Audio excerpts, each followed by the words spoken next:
Boa noite, sejam todos muito bem-vindos a mais um Café com o Escritor.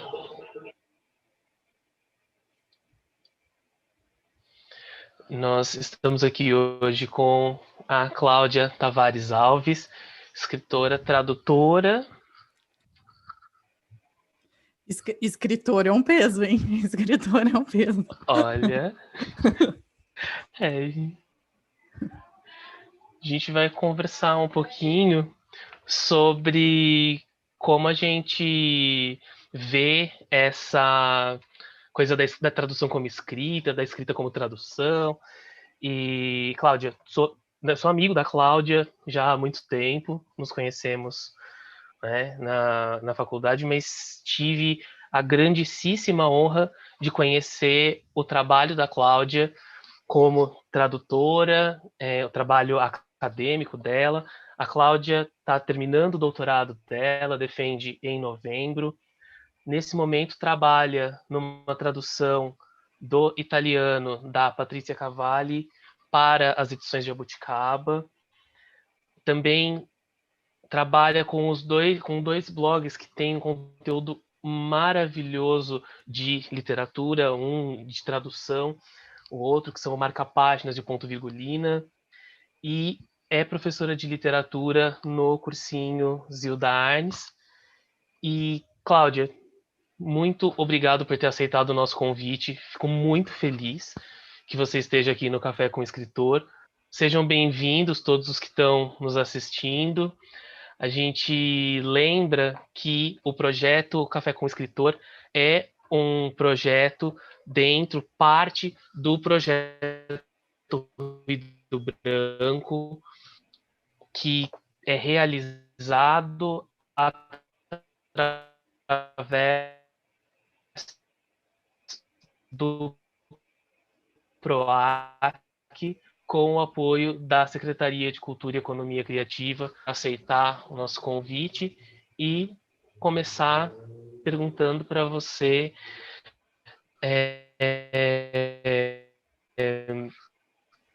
o que a gente falou um pouco dessa coisa do tradutor, né? Como que você vê essa relação escritor e escrever? Bom, boa noite para todo mundo. Queria também começar agradecendo o convite, a honra que é estar conversando aqui com você, Fábio. Também agradecer a mediação, né, do Gabriel, da editora Ofícios Terrestres. É uma alegria, na verdade, né? Poder esse encontro que se deu há muitos anos, quando a gente ainda era jovem e baby na faculdade, né? Lá em 2007, hoje a gente está aqui com essas conversas sérias sobre ser escritor, ser tradutor, as palavras têm um peso, né? Mas eu fico muito, muito contente com esse convite e com essa honra mesmo dessa conversa. E acho que eu já vou já vou pegar esse caminho, assim. Eu acho que eu tenho um pouco de dificuldade de me identificar nesse lugar de escritora. Acho que até me chamar de tradutora tem sido um processo que uma adaptação, né, de onde é que eu me reconheço nas coisas que eu faço, dentro dessa Cláudia hiperativa, né, que você já nomeou muito bem. Então, um doutorado, professora, tradutora, mantém os blogs, etc., onde eu me vejo nisso, né? E a tradução veio para mim de uma maneira muito natural, assim. E, na verdade, eu identifico na tradução, eu me vejo como tradutora muito mais como uma leitora do que como uma escritora. Então, é engraçado isso, porque a tradução me ajudou, me permitiu ler poesia, por exemplo, de um jeito que, como só leitora, eu não me permitia. Eu falava, não, eu não entendo disso, eu não tenho nada a dizer sobre isso. E a tradução foi um processo de aceitar que não, tudo bem, eu posso ler poesia, é difícil, mas eu posso ler. Então, a tradução veio para mim muito mais nessa linha de ser uma leitora do que ser uma escritora. Mas eu concordo, assim, né? Eu acho que quando a gente coloca a pergunta nesses termos, né, de pensar a tradução como um processo de escrita, e definindo escrita aqui, talvez, como uma questão de autoria, né, e de envolver processos de criação, de expressividade, de subjetividade, né? Existe uma subjetividade que a gente coloca na nossa tradução, que aí sim, a gente precisa também assumir esse papel de autora, né? Em fazer a mediação entre as línguas. Mas, enfim, eu acho que assim, acho que a gente tem caminhado para um reconhecimento da tradução, né?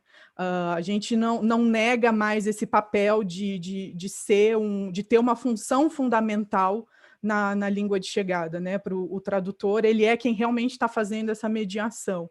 Então, a gente já não tem mais aquele ímpeto como antigamente tinha de apagar quem é o tradutor, qual foram as implicações naquele trabalho, etc. Então, tudo isso eu vou colocando nesse grande balaio que eu estou chamando de autoria, né?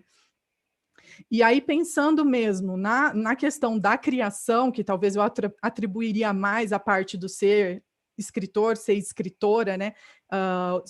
Do tradutor ser um escritor ou ser uma escritora, pensando então enquanto que a gente cria também, quando a gente está traduzindo um texto, concordo, acho que principalmente poesia, né? A gente vai falar, acho que mais especificamente sobre poesia depois, mas um texto literário, por excelência, vai colocar essa complexidade para a gente, né? Vai colocar esse desafio de recriar. Eu acho, né, que mais do que criar, é recriar de uma outra forma, né, na língua de chegada, aquilo que a leitura do original nos proporcionou de alguma maneira, né?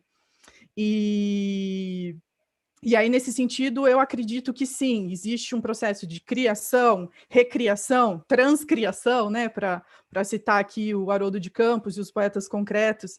Acho que, enfim, tem essa ideia. Mas, por outro lado, eu particularmente me vejo sempre andando numa corda bamba.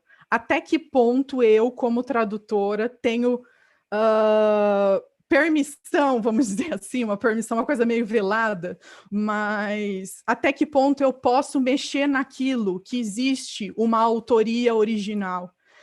Então eu me sinto num lugar de muita responsabilidade como tradutora, sabe? De também não me desprender completamente do texto original a ponto daquilo se desligar do autor ou da autora da obra original.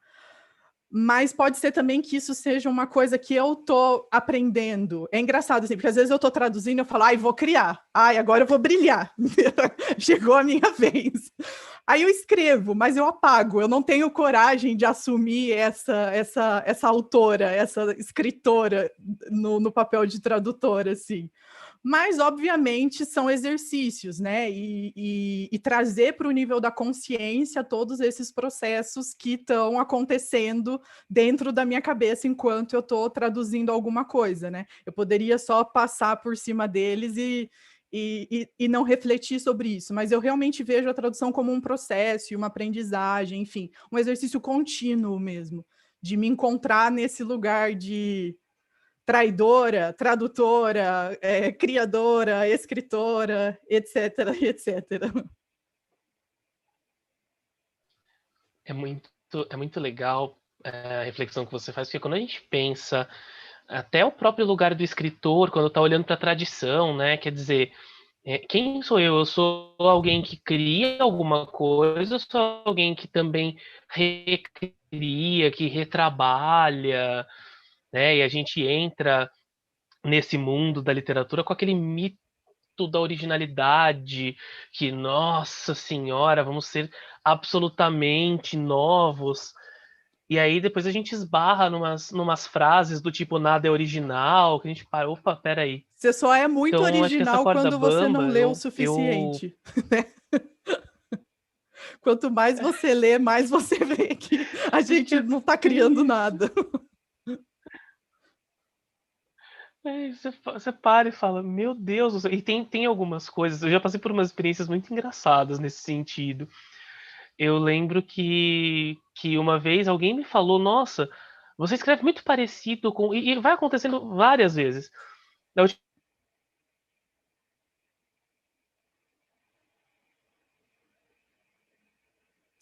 Ixi, travou aqui.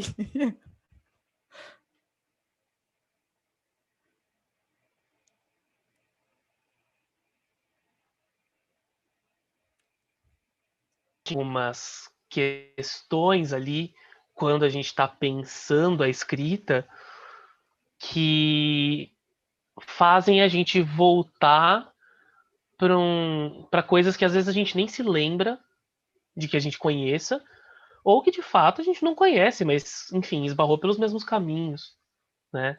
Sim, Então, a gente é uma soma de várias coisas, né? De coisas que a gente nem. É isso, que a gente nem trouxe para a consciência, mas a gente está somando também aquelas coisas com as quais a gente esbarrou ao longo da vida, né? nossa, e é muito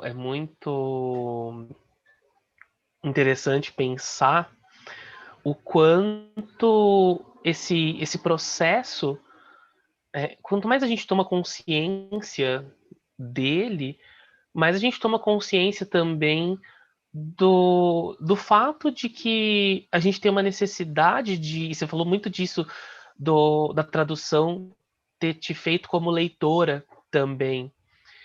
E a gente, ao escrever, a gente toma uma consciência diferente da necessidade de incorporar, de ler e de reler, e de encontrar os diálogos, né, para poder trabalhar de uma maneira um pouco mais. Eu me sinto muito perdido escrevendo. Às vezes eu sinto que eu me joguei no meio de um negócio e eu não sei onde eu fui parar. E aí, até eu Mas eu conseguir me acho isso encontrar, bom. Eu leva um acho isso tempo. bom. Porque assim, ó, eu me escutando agora, me respondendo, eu sou muito pragmática, muito objetiva, eu quero planificar, eu quero organizar as coisas, mas esse lado da criação, que talvez seja a minha maior dificuldade, é esse tá à deriva, né? E é onde você se encontra na sua escrita, né? Você está completamente à deriva, você não sabe onde você vai chegar, porque o que importa é eu estar ali navegando, né?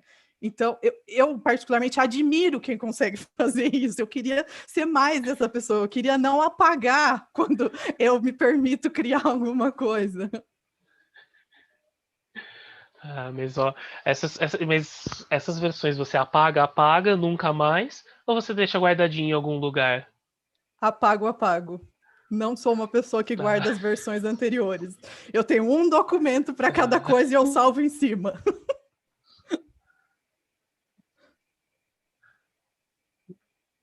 nossa, eu tô lembrando que para minha dissertação de mestrado eu tinha 9 arquivos.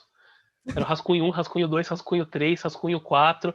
Aí tinha uma hora que chegava rascunho 1 porque o 4 não deu certo. E aí, nossa. E é muito engraçado ver como. Mas você mudou.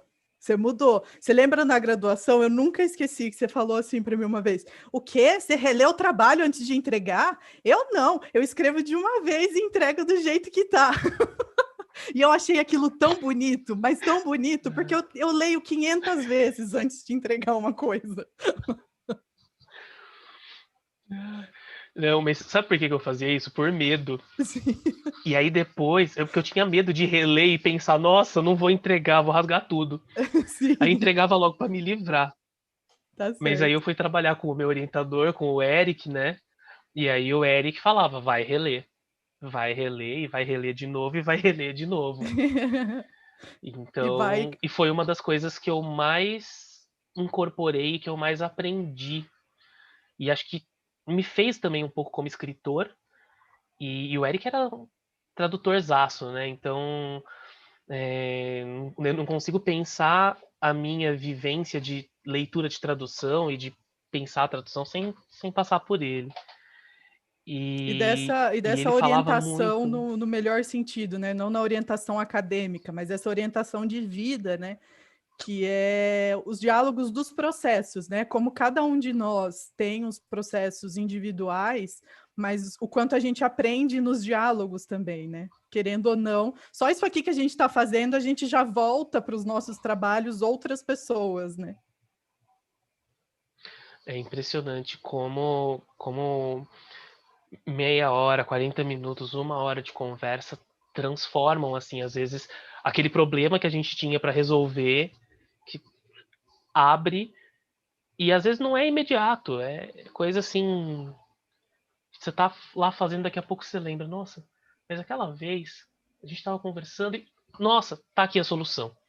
Sim, Mas eu penso muito volta, isso, né? né? Como essas contribuições elas se incorporam e emergem nos momentos que, meu, eu não esperava que isso fosse acontecer e resolveu. Eu Então sonhei, acho que né? é Eu muito, sonhei com a tradução da palavra que eu passei semanas tentando traduzir, me veio por sonho. é muito louco. E assim, uma das coisas que eu acho legal a gente retomar é também essa coisa da escolha, né? Como que a gente escolhe o que traduzir, que acho que também tem a ver com o processo de trabalho. Mas aí, Cláudia, antes da gente falar disso, eu só queria trazer. Eu gosto sempre de falar um pouco com o pessoal e explicar por que, que esse evento tem esse formato. Claro que tem a ver com a pandemia, mas qual era a minha ideia quando eu propus o evento e por que, que a gente sempre tem um parceiro que trabalha junto com a gente, além do nosso querido André Amalfi, que não aparece aqui para vocês, tá, gente? Mas isso não acontece sem o André. O André é o cara que faz toda a parte técnica pra gente. Então, obrigado, André. E a gente sempre tem algum parceiro que é algum comércio daqui de Campinas. Por quê? Porque inicialmente esse evento ele foi proposto antes da pandemia. E, e ele tinha como com literatura e trazer essa movimentação, essa vida. A gente tem muito essa coisa do café. Eu não sei porque a gente da literatura, né, é tão apegado com o espaço do café, que é super bacana. E a pandemia, ela veio e ela transformou todos os planos, obviamente, de todo mundo. Mas quando se trata de um plano, de um contrato que a gente assinou com uma secretaria de governo, a gente fica mais, né? E aí uma das coisas que eu pensei foi como manter o impulso do projeto. Quer dizer, como trazer esses pequenos comércios, que são os cafés, para dentro desse novo ambiente virtual. E aí, nessa busca, eu também percebi que não só os cafés, mas vários outros pequenos comércios estavam passando por grandes dificuldades e outros de uma galera que estava tentando se reinventar, tentando abrir novas portas, novas oportunidades. E aí, por isso, em todas as transmissões, a gente tem um parceiro, como uma maneira de mostrar para a galera quem está se mantendo na pandemia ou quem está abrindo portas na pandemia e esperança também, né, dos dias melhores, porque a gente também vive de esperança. Acho que é muito, muito legal pensar isso. E aí eu tô aqui salivando para mostrar para vocês o nosso parceiro do dia, que é a cervejaria neoclássica, que fica lá no Mansão em Santo Antônio. Eu tô aqui com os meus litrinhos de uma APA e de uma IPA maravilhosas, inclusive daqui a pouco vou colocar aqui. A Cláudia está em Marília, Tô então na a gente não água. conseguiu mandar ainda. Tá? Infelizmente, tô na água, mas esse brinde vai chegar. Vai chegar e lá na Neoclássica, tudo certinho. E a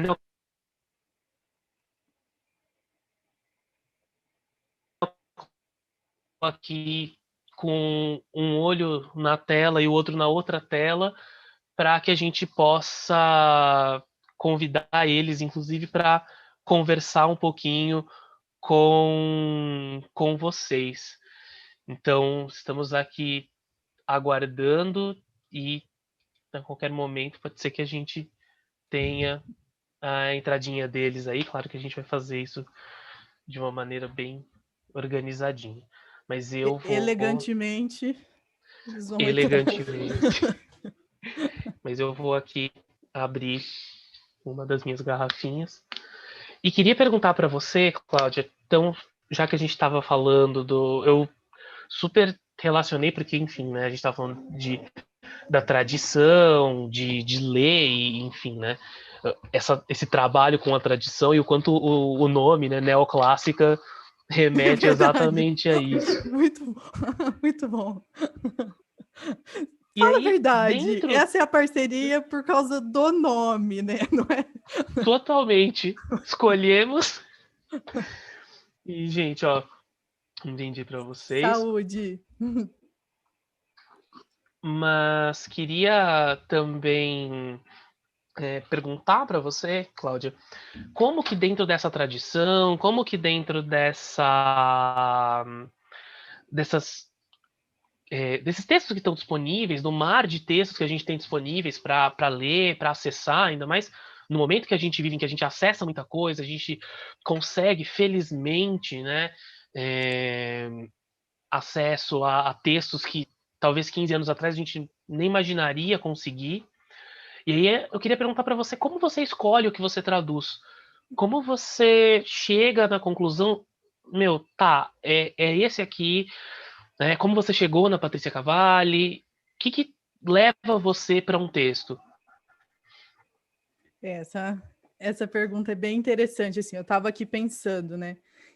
Que, enfim, a tradução para mim, ela ocupa um lugar assim de não profissional, vamos dizer assim. Tipo, não é com a tradução que eu pago os meus boletos.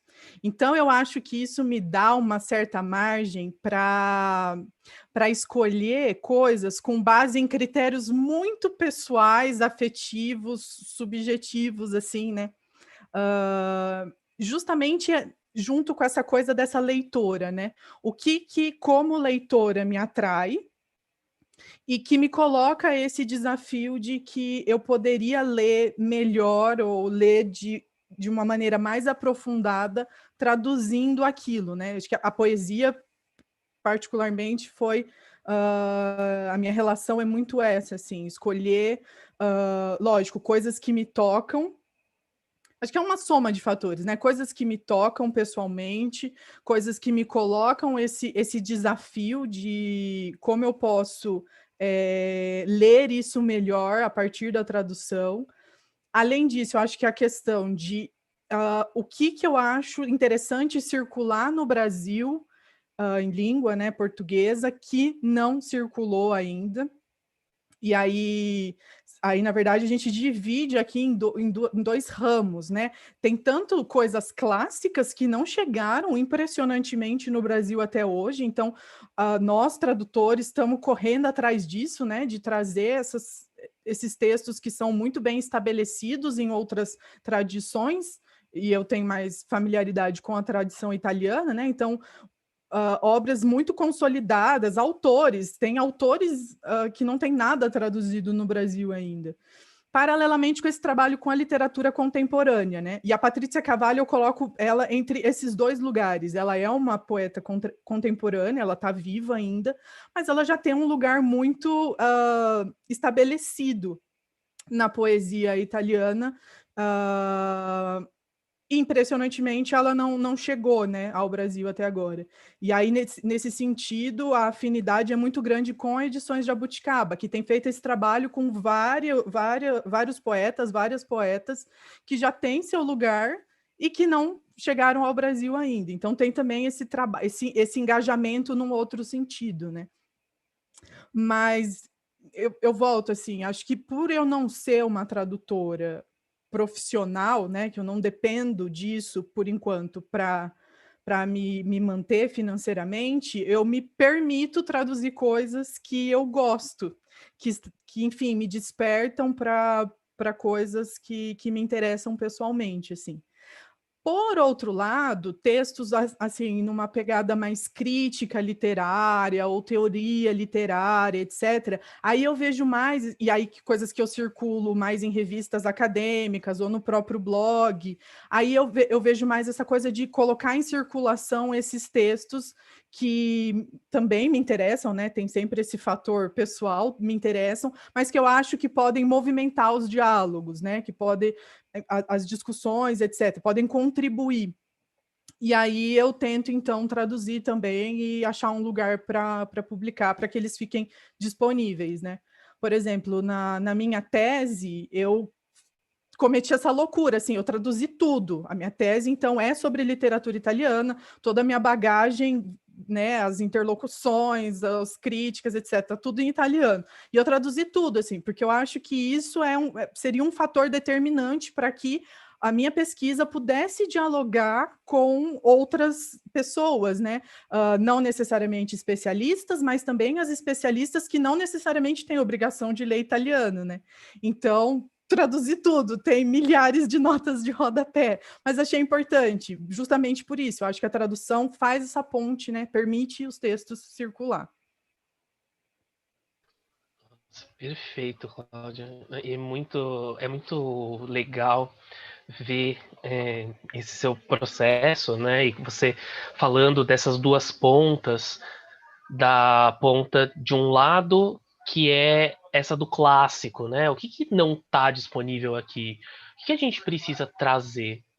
E por outro lado, essa ponta do contemporâneo, né? O que a gente tem que ler para dialogar com o momento e o que a gente traz ao propor esse momento para os escritores também atuais, né? Quer dizer, é uma ponte natural. E inclusive, o trabalho que várias das editoras independentes, né, eu coloco a Jabuticaba aí como uma das grandes editoras nesse sentido, né, não pelo seu tamanho das tiragens, que a gente sabe que são tiragens mais reduzidas, mas pelo tamanho do projeto, né? Essa ideia de trazer e, inclusive, tô louco pelo livro da Claudia Rankine, que vai sair agora. Então assim, é bem Pois é, animador é um ver ótimo como. exemplo, né? É um livro fundamental, assim, que dialoga tanto com o nosso hoje. Ainda bem que alguém, né, finalmente pôde publicar essa obra no Brasil. É fantástico. E, de novo, aquilo que a gente falou, né? O fato de nós termos acesso a coisas que talvez 15 anos atrás nós não teríamos, pela importação, pela internet, pela facilidade de troca das bibliotecas também, que aumentou muito nos últimos 15, 20 anos, se combina com esse movimento das editoras independentes e com essa vontade de alguns projetos, como a Jabuticaba tem, como a gente vê no Pós-Pornografias da Ofícios Terrestres, e em outros projetos que em breve devem aparecer, mas a gente vê uma expansão dessa possibilidade que até então era um ganho para uma comunidade acadêmica, se transformando num ganho para o público, que, como você mesma disse, né, não tem muitas vezes essa desenvoltura na leitura do original, e que legal que a gente tem. A, a gente agora tem traduções direto do árabe, tem o projeto de russo da 34 também, que é super interessante. E aí, Cláudia, nessa mesma esteira, o pessoal aqui está fazendo duas perguntas para você. A primeira é como funciona esse equilíbrio do sentido e da cadência do escritor original com a tradução que você faz. Como que você faz esse equilíbrio? E aí acho que eu vou deixar esse primeiro, e aí depois eu vou passar para a segunda pergunta. É, Então, eu acho que aí fica bem claro aquilo que a gente começou falando, né? As habilidades de leitura, como que é então esse processo de ler e se entregar à obra e posteriormente recriar, né? Isso numa outra versão, na tradução, enfim. É... Já, talvez eu vou antecipar aqui a conversa que a gente teria da próxima pergunta, mas porque eu acho que a poesia coloca isso, né, muito forte para a gente. A poesia ela tem um trabalho com a linguagem ali que é justamente poder despertar coisas naquilo que ela não diz, por exemplo. Então, traduzir também é saber traduzir os silêncios, por exemplo. E isso é um trabalho de leitura constante, né? Eu acho que quando a gente está traduzindo, e eu vou sempre voltar aqui para a poesia, que acho que é onde eu tenho mais experiência, e mesmo a prosa, assim, prosa, pensando em tradução literária, né? Não tradução crítica, teórica, técnica, etc. A prosa, as prosas que eu escolhi traduzir também, elas tinham muito um tom muito particular, assim. Então eu tinha que entrar naquele texto, mergulhar mesmo de cabeça para poder tirar dali como eu ia recriar aquilo na língua portuguesa, né? Mas enfim, pensando majoritariamente na poesia, esqueci que eu estava falando, eu me perdi. Sobre essa questão da cadência e de traduzir os silêncios Ah, também. porque a poesia a gente vai ter que perceber muito o trabalho ali, né?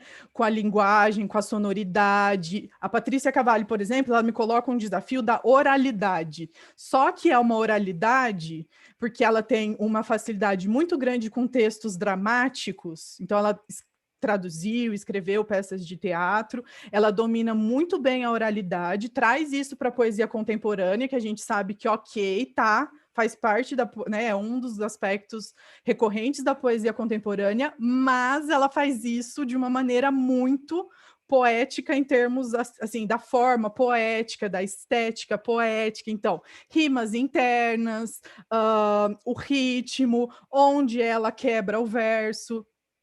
Então, para entrar nesse espírito do texto, né, eu particularmente leio muito, leio várias vezes.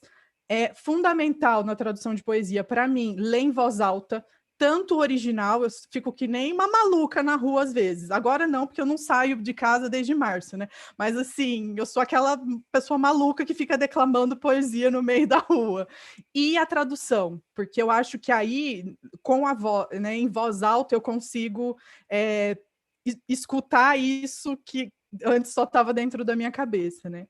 Outra coisa também que eu acho nesses processos é pedir para outras pessoas lerem. Pedir para outras pessoas lerem a tradução tem sido também um exercício fundamental para ver o que é que funciona e o que não funciona. Porque, enfim, se escrever, né, já tem essa coisa da gente estar no automático e de repente revisar, a gente não enxerga mais, né, os erros, ou enfim.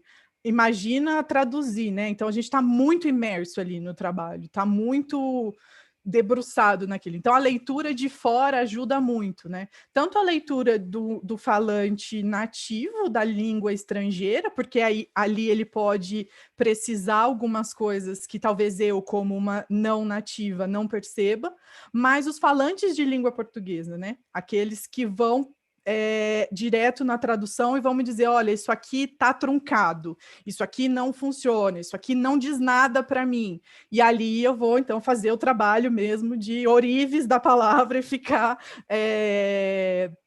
tentando até conseguir o efeito, né?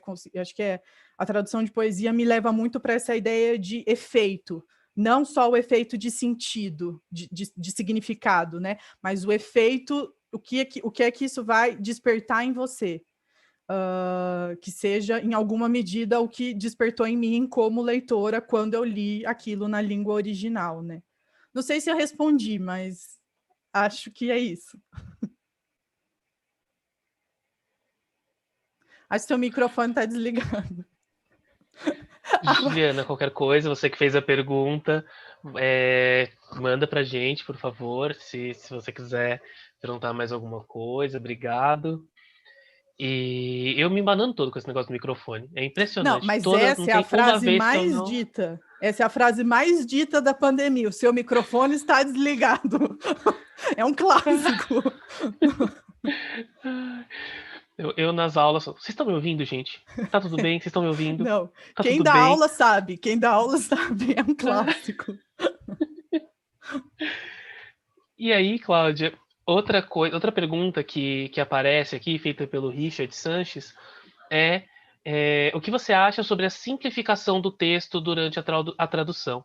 Ele coloca o exemplo do Harry Potter, no qual o número da estação 9 e 3 quartos virou estação 9 e meio.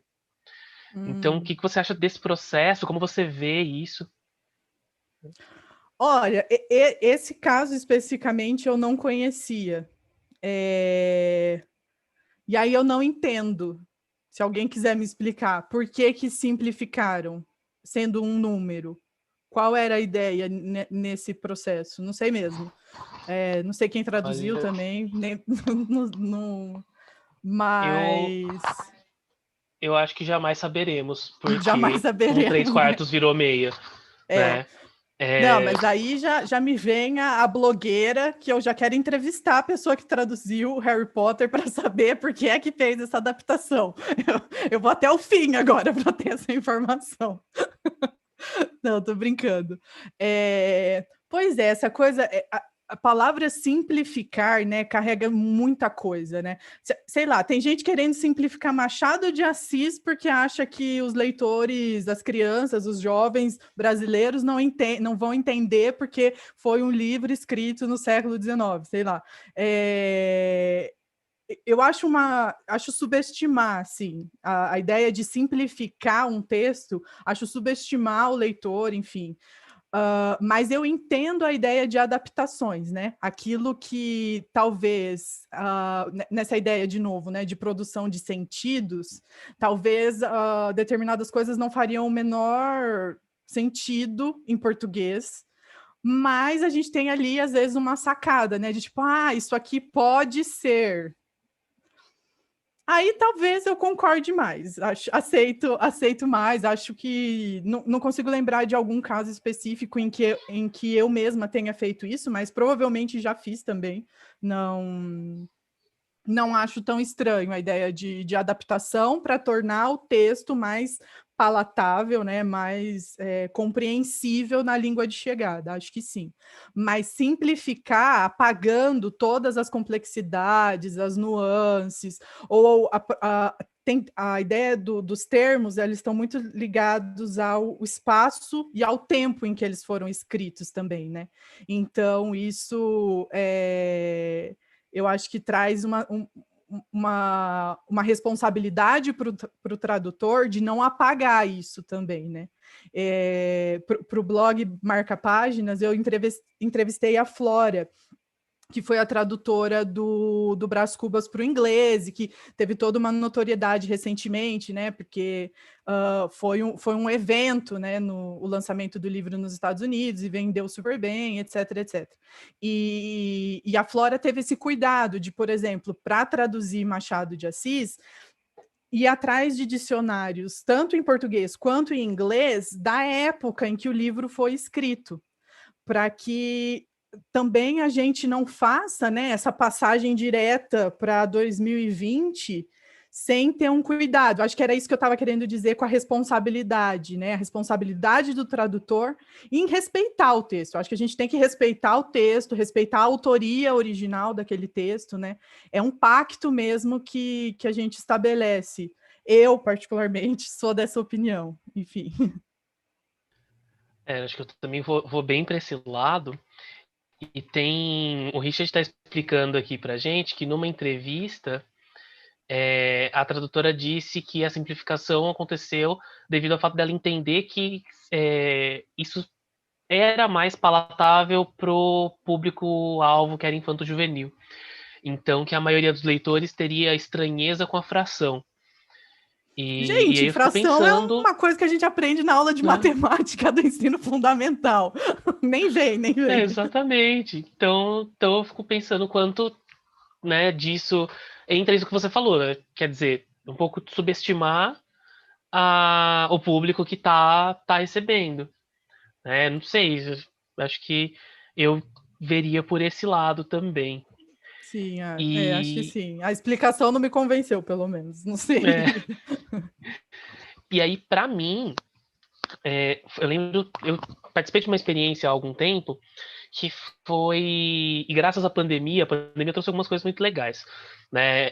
Como efeitos colaterais das alterações que a gente teve que fazer na vida.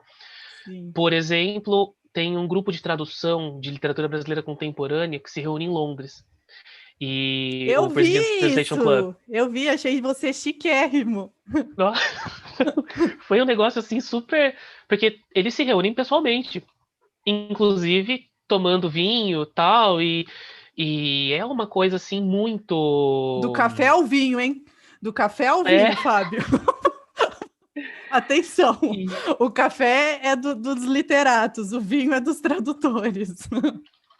não, foi uma transição perfeita. E aí é engraçado, porque até pelo horário que eles faziam, eles podiam tomar vinho no horário. Só que aqui era 2 da tarde.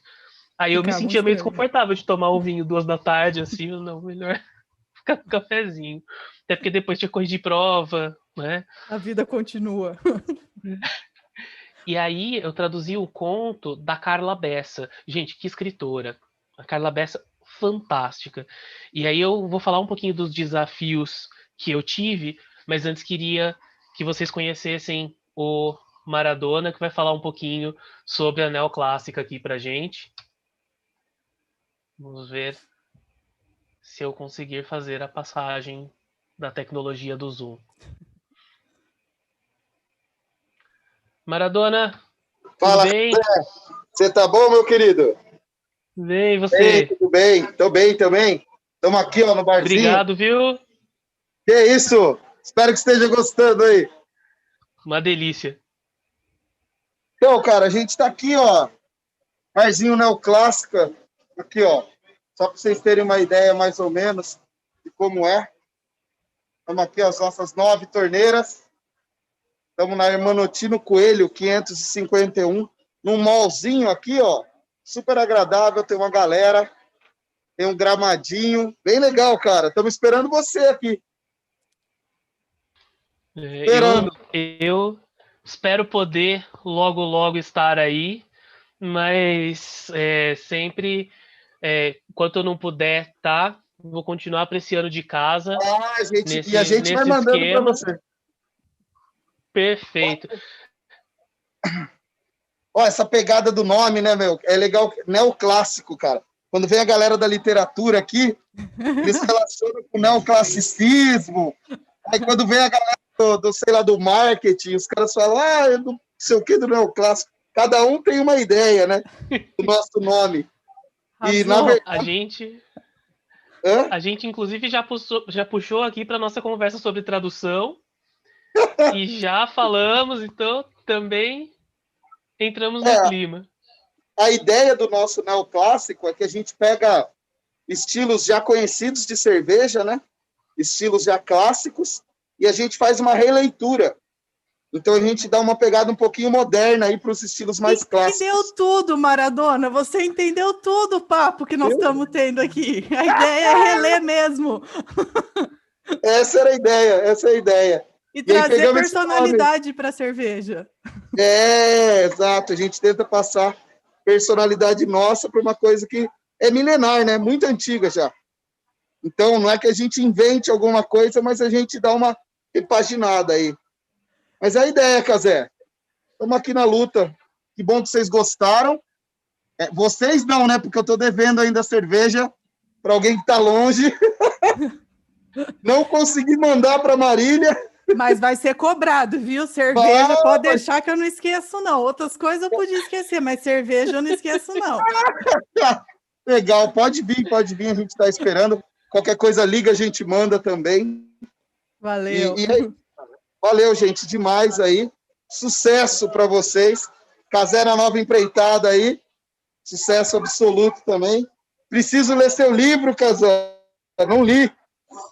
Preciso descolar ele para conseguir ler. E um abraço, então, a vocês aí. Valeu, Maradona. Valeu, gente. Obrigadão, viu? Valeu, Mara, um Tchau, abraço. tchau. Abraço, Casé. Até mais. Até mais. A gente, como é gostoso, né? A gente poder ver e poder ver esses encontros também permitem ajudas, trocas de ideias. Até você vê, ele entrou, ele estava ali envolvido com o bar e como casou, né? Sim, ele achei muito Sensacional. bom. Ele resumiu, na verdade, tudo que a gente escolheu, tudo que a gente conversou até agora, ele resumiu. Nossa, foi sensacional. E aí, gente, uma coisa que eu ia comentar é que a Natasha tá dando a ideia de fazer um sorteio aqui para os ouvintes. Ah, A genial. gente a gente tem um sorteio no final, sim, mas não da cerveja, tá? A gente não é uma coisa tão gostosa quanto a cerveja, tá? Mas é de um exemplar do Ruído Branco para vocês, pra gente, e aí a gente manda bonitinho. Então, teremos aí um pequeno sorteio no final. Quem sabe a gente não organiza direitinho com o Maradona e faz um sorteio de cerveja eventualmente. Tinha que ter avisado E, antes, que aí o nosso público ia tinha- estar aqui, ó, 200 pessoas assistindo a nossa live. nossa, eu ia comentar, Cláudia, que eu, quando estava fazendo parte falando da cerveja, do vinho, né, reconectando, quando eu estava fazendo a, a sessão do Brazilian Translation Club, o que aconteceu foi, eles se reúnem porque tem uma professora, Ana Cláudia Suriani, da UCL, de literatura brasileira, e a Nara Vidal, uma baita de uma escritora. Gente, Sorte é um livro maravilhoso, vem livro de contos dela logo logo pela Faria Silva, né, uma editora também que está chegando aí com um catálogo bem legal. E eles, enfim, eles publicaram no Facebook, eu fiquei sabendo, porque conhecia alguém que divulgou, e aí de repente me vi no meio desse grupo de tradutores. E pensando, ai meu Deus, né?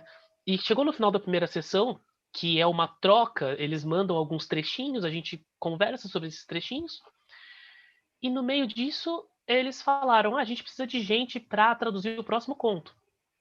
E eu, que sou muito abelhudo, né, fui lá e falei, eu me voluntario, tá legal. Né? Só E foi uma só experiência. para deixar claro também. E aí você estava traduzindo do português para o inglês, né? Isso. Esse clube ele faz a tradução, né, no sentido contrário, é do português para a língua inglesa, né? Exato. Porque eu acho, por que eu estou chamando a atenção para isso? Porque são outras dificuldades daí, né? Especialmente naquele caso, porque é um inglês que não é o inglês com o qual eu estou acostumado. Eu trabalhei no mestrado com o autor do sul dos Estados Unidos. Então, assim, aquele sotaque mais Forrest Gump que você imaginar é o sotaque que eu trabalhava. E traduzir para Londres, né, é uma outra pegada. E a escritora que eu traduzi, a Carla Bessa, que é, repito, gente, fantástica, tá indicada entre os finalistas do Jabuti para a categoria Contos com Urubus, tem a minha torcida. E traduzi um conto da Carla chamado Aí Eu Fiquei Sem Esse Filho. Começou no título, porque Eu como ia é que a gente falar traduz isso. esse aí? Né? Então, tudo isso que você falou da oralidade, e, e aí depois o conto e toda a obra da Carla tem muito essa marca da oralidade. Então, reproduzir essa oralidade era difícil, mas teve dois desafios. Você falou a gente estava falando das coisas da adaptação. Teve dois desafios que para mim foram enormes. Primeiro, traduzir o que é pedir a bênção. Nossa, boa. Como é que a gente explica para um estrangeiro o que é, na cultura brasileira, pedir a bênção? né? Ó, e você já vou perguntar agora, você pode ir contando todas essas soluções aí do título, do pedir a bênção e a outra que você vai falar ainda, porque senão eu não durmo de curiosidade. Pode contar. Como é que você traduziu?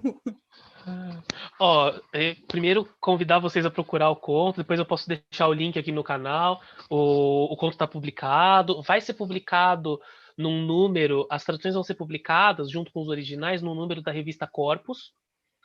Então, em Legal. breve, lá de Santa Catarina, em breve a gente deve ter isso. Mas assim, primeiro o título eu optei pelo So Then, né? So Then I Ended Up Without That Child. Foi assim que a gente fez. A bênção eu tive que fazer uma nota de rodapé. Porque O eu velho geralmente. recurso, o velho É, recurso da nota de rodapé. e é aquele recurso que a gente mais briga, porque a gente fala, eu não quero usar, eu não quero usar, eu não quero usar. São os Mas tem casos hora que. extremos. São os Né? casos extremos, tem que. E ali eu conversei, quem me ajudou muito com isso foi um. Ele agiu quase como uma espécie de editor da tradução, foi o Victor Middlecroft, que trabalha com divulgação de literatura latino-americana na Inglaterra. Me mostrou alguns escritores maravilhosos, me fez conhecer a Vânia Vargas, por quem eu fiquei loucamente maluco, né? Contos curtos fantásticos. E, a solução, então, mesmo ele falou, não, aqui eu acho que uma nota de rodapé vai ter que ser o jeito. E a outra coisa que era difícil de fazer eles entenderem é que é uma coisa tão natural pra gente, é o ato, o ritual de passar um café. Porque o conto inteiro acontece no meio desse ritual. Né? A gente tem a protagonista passando um café para alguém e contando.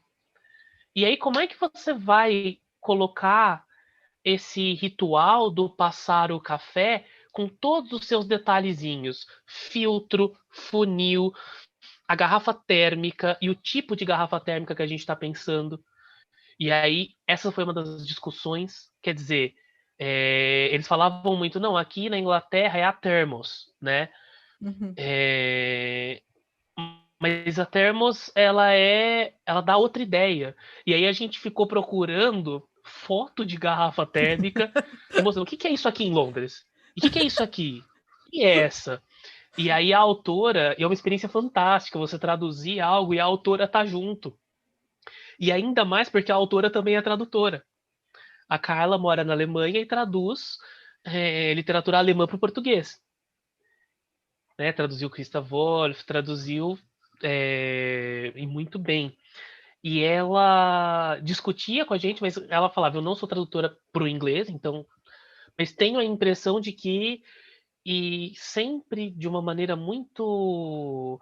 Se percebia o grau de pensamento em cada escolha, e essa coisa da cerimônia, do passar o café, do deixar.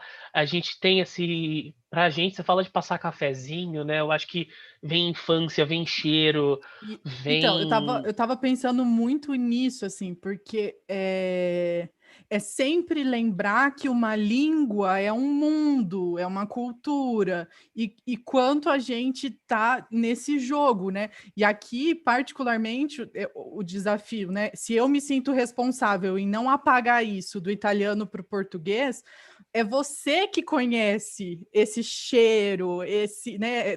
É a sua língua materna, né? Não é à toa que a gente associa com mãe, esse colo, né? Esse útero cultural para gente, né? E perder isso, você sabe o quanto você ia estar perdendo, né? Você não podia deixar barato isso aí. E são coisas assim que a gente. Agora eu tô envolvido num outro projeto de tradução, né? Acho que meu editor, o Gabriel, não vai ficar bravo se eu der Spoiler. um spoilerzinho aqui, mas a gente tem pensado e tem trabalhado para poder traduzir um poeta alemão para o português, um poeta que não tem nada publicado aqui, né? E aí a gente tem pensado muito nisso, quer dizer, é um poeta do século XX, mas do começo do século XX, ligado ao expressionismo, mas com uma dicção muito única. Então, o universo que a gente tem que entender e no qual a gente tem que mergulhar é uma responsabilidade muito grande, né?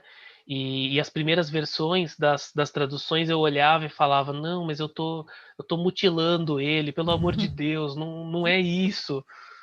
Eu tô E acho que é estragando isso o que você. poema, né? Assim, é melhor que não tenha em português do que ter isso aí.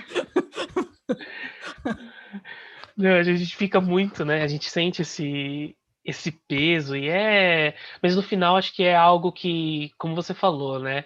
É uma questão de assumir essa responsabilidade de carregar o que o texto carrega, de gostei muito do que você falou do efeito, que não é o efeito só, né, das palavras, não é o efeito só dos sons, mas é o efeito do espírito daquele poema mesmo, ou É. do espírito daquele texto, daquele conto, e o E aí quanto eu isso acho, é. nessa ideia, a gente, como tradutor também, né? A gente escolhe às vezes, né? Escolhe o que perder.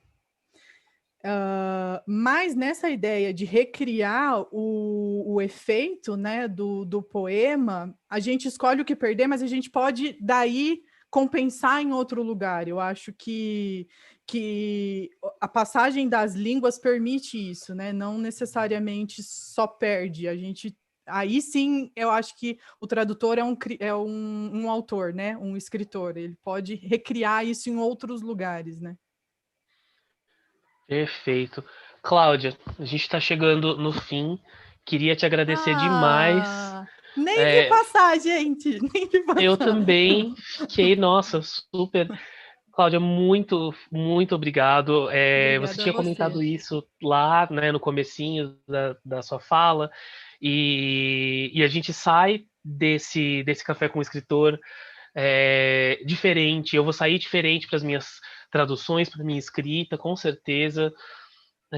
Queria mais uma vez te agradecer muito por aceitar o convite, por todo o processo. Gente, eu estava conversando com ela enquanto ela estava preparando, finalizando a tese. Então, assim, parece que eu tenho o dom de pedir as coisas para você nesses momentos, né? Ou eu tenho o dom de estar sempre enrolada, a verdade é essa, a verdade é essa. Ou eu estou sempre enrolada nos meus prazos. Ai, não, mas ó, foi muito, muito bom. E Eu que queria agradeço para muito o convite, agradeço mesmo, foi ótimo, obrigada aí pela conversa, obrigada também para quem assistiu até o final, quem não desistiu da gente. Obrigado, pessoal. Eu tô aqui também com os nomes, como eu disse, a gente vai ter um pequeno sorteio aqui. Cláudia, eu vou pedir para você escolher para mim um nome de um autor que você gostaria de ver traduzido para o Brasil. Hum. Ai, você me pegou agora. Eu não estava preparada. Corta. É... Não precisa ser o que você mais quer, mas só algum que vem à sua mente assim que você fala, mano, como é que não traduziram isso ainda? Nossa, agora piorou. Peraí.